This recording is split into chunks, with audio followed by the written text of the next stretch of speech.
So, time for some final thoughts just to wrap this all up. We've heard today a lot of talk about how we take on the impossible, that big question that we started the day with, how do we take on the impossible? And of course the realization is, it's not impossible. It's probably, as Mark says, small I impossible. It's not big I impossible. It never was impossible. And I'm always interested to know, when people say the words, I can't do it, or it's impossible, what do they actually mean? I mean, what are they actually saying? If we said it, if our people said it, what do we actually mean? And it reminded me of a conversation I had with Phoebe. She doesn't know I'm going to say this, so she's probably cringing inside now. Oh my God, Dad, what are you thinking? She was at primary school at the time, so imagine the scene. The Hartley household on a Sunday morning. Phoebe came into the kitchen and said, Dad, my maths homework is impossible. And I said to her, oh, that's good. And she looked at me really confused. She said, why is that good? And I said, well, as I seem to remember it, swimming was impossible, but you can do that. So was riding your bike, clicking your fingers, whistling. They were all impossible, but you can do them all. So if this is impossible, I think you stand a good chance. And she looked at me and sighed and kind of went, here he goes again. And I said, just for interest, how many ways have you tried? She said, one. I said, what would happen if you tried a second way that was different than the first? And if that didn't work, try a third way. She kind of went, oh, and off she went. About 5 minutes later, she came bursting back into the kitchen. She said, I've done it. I said, brilliant. How many ways did you try? 2. 2's not bad. Well done. And she learned and reminded me that day that there's an important end to a sentence that starts, I can't do it. And it's just 3 letters, but they're incredibly important. The truth is you can't do it yet. And that's not positive thinking, that's just reality. You know, you probably heard the tale of Thomas Edison, who tried to create a light bulb, and famously there were 10,000 attempts. And each one was just finding out another way that doesn't work so that I can get closer to the one that does. He probably thought, it's all right, I can't do it yet. And when we understand that, we start to get a far, far different view. I've started to realize if we think about the challenge differently, we'll probably get a much, much different outcome. And if we can start by understand what we really do mean when we say it's impossible or I can't do it, then we can start solving a problem. Because we might actually mean, I don't know how to do it. Okay. Maybe we mean, don't know where to start. Okay? Or, I don't believe I can. Or, I don't want to. Or, I know what it would take and I don't want to do it what it would take. And if we understand that that's actually what we mean, then we can start solving the problem. So if we don't know how, or we maybe don't know where to start, let's get some strategy. Let's get a plan together, at least of how to get off the blocks. You know, if we can take the first couple of strides and we get some momentum, maybe we can figure out the rest as we go. Maybe that's all we need, just to get the first couple of steps under our belt. If we don't believe we can, what we're looking for is belief, confidence. Now, I've learned over the many, many years of working with athletes in professional sport that confidence doesn't come out of thin air. It comes from evidence. So if we ever need confidence, the question is, how do we build the evidence that can then build the confidence? I've taken on some ridiculous challenges in my lifetime. And sometimes, honestly, when I start out, I don't believe I can do it. How do you build a belief? Well, first of all, if you commit and you start to gain some momentum, the belief comes later. I actually asked a friend of mine, he was a world barista champion. I asked him, when did you believe you could become world champion? And he said, after they handed me the trophy. Sometimes the belief comes later, but you've got to commit first. If you commit first, sometimes the belief follows. Get those first couple of strides under your belt. So maybe it's belief we need, or maybe it's motivation. Maybe we've got to start asking ourselves, why am I doing this?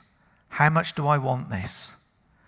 Do I really want this? As Anne was saying, that's the critical question. If you come out of a tent and you've been battered by a storm for 3 days and you've still got most of your 500 miles left to go, the first question is, do we want this? Accompanied by, how much do we want it? If we can answer those two, there's a very good chance that we will get off the blocks. I've come to realize that those who achieve incredible things, whether they're world-class performers or whether they're those taking on ridiculous challenges, are all able to ask and answer 4 simple questions. What am I trying to achieve? And we've got to understand both the destination and the journey. Not just where we're trying to get to, but make sure that we understand the journey to get there. What journey am I looking to undertake here? Why is it important? Why am I doing it? How much do I want it? How am I going to do it? What's the plan? And even if it's not the whole plan, how am I going to get off the blocks? And the 4th question that pulls it all together, who do I need to become? Because we might look at ourselves and think, right now, I don't believe you're the person who can do this. Okay, fine. Who do I need to become? You know, we've listened to some incredible people today. And I've come to realize, just like many of the world-class performers that I've come across in my life and had the privilege of working with, they didn't start out being world-class. They didn't start out being polar explorers. As Anne said, she started out as a skinny kid in Bradford. In my experience, everybody is an ordinary person who has become world-class. There's a journey that they undertook to get there. I believe if we all encounter the same journey, experience the same journey, we could all become world-class. But it does start with some choices. How long can you hold your breath? 1 minute? 2? 3? I think I'd be surprised if I managed 60 seconds.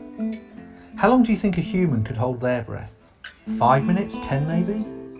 Did you know that David Blaine held his breath underwater for over 17 minutes, live on the Oprah show? How is that even possible? How many times have you been separated from your dreams because the thing you were striving for seemed impossible? Maybe we need to question what really is impossible and ask what might be possible. Medics will tell you that hypothermia kicks in when our body temperature drops below 35 degrees. That didn't stop Lewis Pugh swimming a kilometre in the Arctic Ocean at the North Pole. It took him just short of 19 minutes. The water temperature at the North Pole was 1.7 degrees, below zero. Surely that's impossible, right? Human beings achieve some incredible feats. It's tempting to think of them as impossible because they're right on the limits of what we believe can be done. But these feats obviously were possible. In fact, they were made possible because somebody pushed their body, mind and spirit hard enough and far enough. In doing so, people literally turned the impossible into the possible. You might be tempted to think that these people are in some way superhuman, but they will be the first to tell you they are just like everybody else. I agree with them. I believe we all have the potential to accomplish incredible feats. Some people have the courage to explore their true potential. They push the limits of what is possible. Others only scratch the surface and only realise a tiny fraction of what they're capable of. Where are your limits? If you knew that you couldn't fail, what would you try?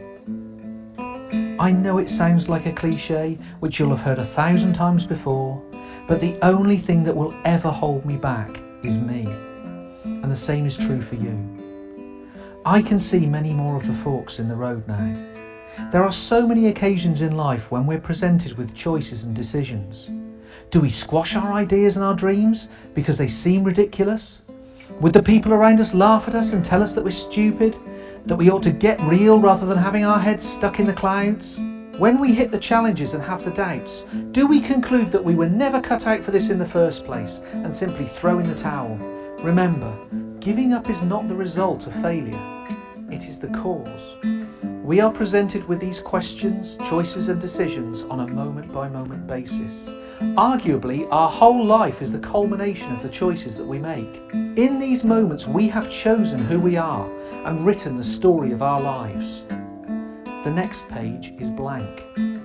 What do you want to write on it? What do you want the next part of your story to say?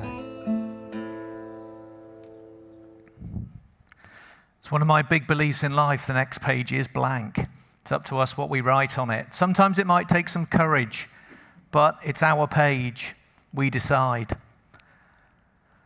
At the end of all of these sessions, I say to people, and this is a plea, please don't leave this stuff in the room.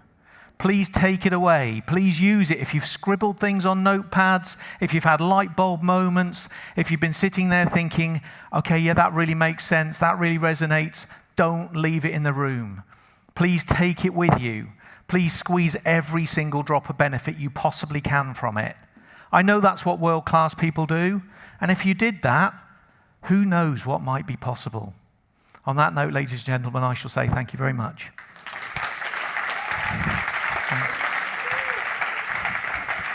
Thank you.